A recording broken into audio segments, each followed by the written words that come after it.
19वीं सदी में भारत में समाज की दीवारें बहुत ऊंची और मजबूत थी। एक तरफ राजा, महाराजा और रईस थे, तो दूसरी तरफ शोषित और कमजोर लोग थे। उस समय जातिवाद और महिलाओं का शोषण आम बात थी। लेकिन इन कड़ी दीवारों के बीच दो ऐसे लोग थे जिन्होंने न केवल समाज की सोच बदली, बल्कि उनके कायदे भी बदल दिए। वे थे ज्योतिराव फूले और उनकी पत्नी सावित्रीबाई फूले। ज्योतिराव फूले का जन्म 11 अप्रैल 1827 को महाराष्ट्र के सतारा के एक गार्डनर कम्युनिटी में हुआ था। उस समय भारत में जातिवाद का बहुत गहरा प्रभाव था। फूले को भी बचपन में ही जातिवाद का शिकार होना पड़ा था। उनके दिल में विचार आया कि यदि हमें समाज में सच्चे बदलाव की आवश्यकता है तो हमें शिक्षा और समानता को बढ़ावा देना होगा।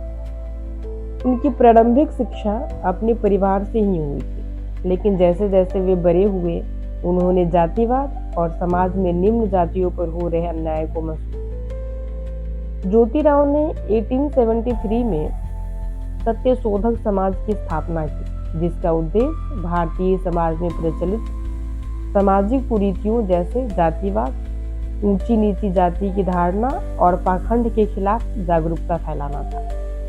सत्यशोधक समाज में ने अछूतों और महिलाओं के अधिकारों के लिए भी आवाज उठाई। सावित्रीबाई फूले, जिनका जन्म 3 जनवरी 1831 को महाराष्ट्र के सतारा में हुआ, 9 वर्ष की उम्र में उनकी शादी ज्योतिराव फूले से हुई।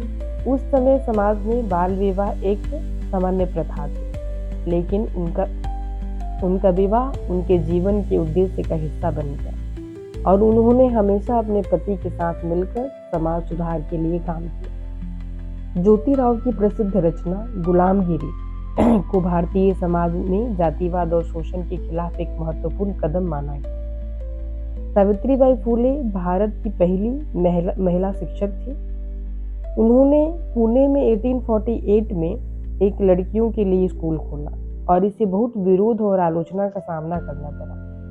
उस समय का समाज महिलाओं की शिक्षा के पक्ष में नहीं था, लेकिन उन्होंने लड़कियों को शिक्षा देने का कठिन कार्य शुरू किया। ज्योतिराव फूले ने शूद्रों, दलितों और पिछड़ी जातियों के अधिकारों के लिए काम किया।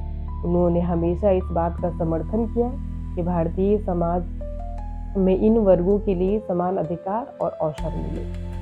वे मानते थे कि समाज में सभी वर्गों को समान अधिकार मिलने चाहिए। ज्योतिराव फूले का सपना था कि भारतीय समाज में एक संवैधानिक व्यवस्था हो जहां सभी जातियों, धर्मों और वर्गों को समान अवसर और अधिकार मिले। उनके विचारों और कार्यों से भारतीय समाज में बदलाव की नींव रखी थी। 28 नवंबर 1890 को ज्योतिराव फूले का निधन हुआ। उनका जीवन भारतीय समाज में सुधार और समानता की दिशा में एक प्रेरणा है। सावित्रीबाई फूले का निधन 10 मार्च 1897 को हुआ।